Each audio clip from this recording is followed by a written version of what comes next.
فإن مع العسر يسرا إن مع العسر يسرا فإذا فرغت فانصب وإلى ربك فارغب. رب اشرح لي صدري ويسر لي أمري واحلل عقدة من لساني يفقهوا قولي رب زدني علما. أعوذ بالله من الشيطان الرجيم بسم الله الرحمن الرحيم. یعتذرون وہ عذر پیش کریں گے. یعتذرون فعل مضارع ہے، یا شروع میں فعل مضارع کی علامت ہے. الیکم تمہارے طرف، اذا جب رجعتم لوٹو گے تم. اب رجعتم کیا ہے؟ یہ تو فعل ماضی ہے، لیکن ٹرانسلیشن میں ہم نے اس کا ترجمہ مضارع والا کیوں کیا؟ اچھا، نیو اسٹوڈنٹس کے لیے یہ ہے کہ مضارع وہ فعل ہوتا ہے جس میں زمانہ حال بھی پایا جاتا ہے اور زمانہ مستقبل بھی پایا جاتا ہے.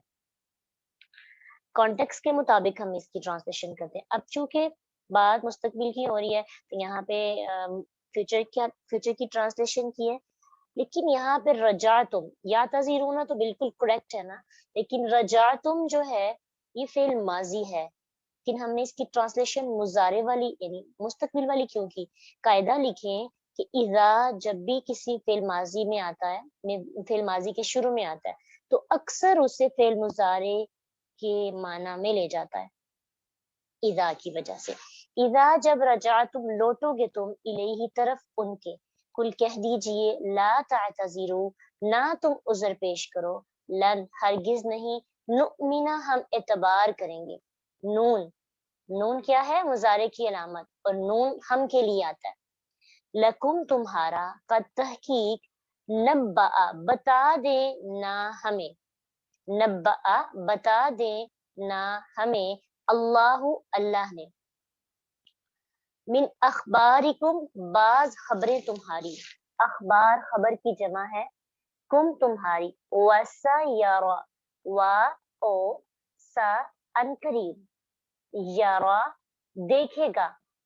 ابھی دیکھیں دیکھنے سے تو یہ لفظ بڑا کمپلیکیٹڈ لگ رہا ہے اور پتہ نہیں اس کا کیا ترجمہ ہوگا، لیکن اس کو توڑ کے پڑھا تو یہ تو بڑا ایزی تھا.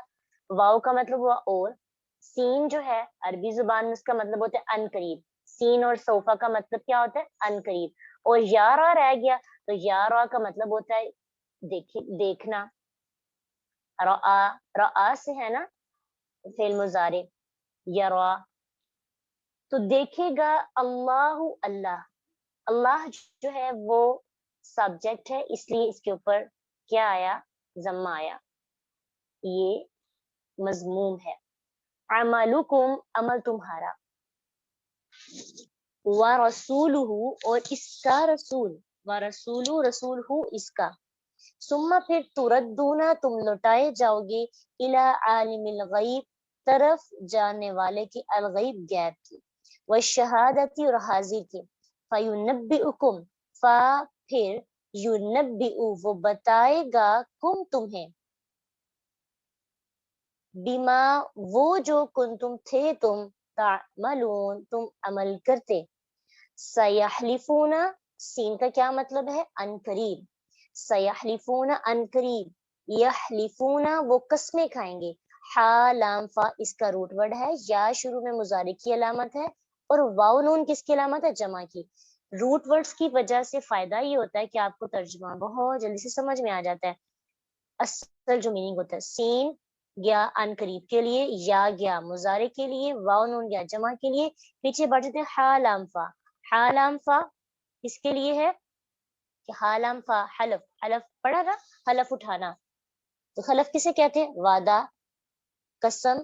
تب سمجھ میں آ جاتا ہے نا. روٹ ورڈز کی وجہ سے اصل جو میننگ ہوتا ہے اس تک ہم پہنچ جاتے ہیں. ان قریب وہ قسمیں کھائیں گے، اور جو ارد گرد الفاظ حرف لگے ہوتے ہیں اس کی وجہ سے ہم زمانہ بھی بنا لیتے ہیں اور پوری ایک ٹرانسلیشن بن جاتی ہے. باللہ اللہ کی، لکم تمہارے لیے، اذا جب، انقلبتم لوٹو گے تم،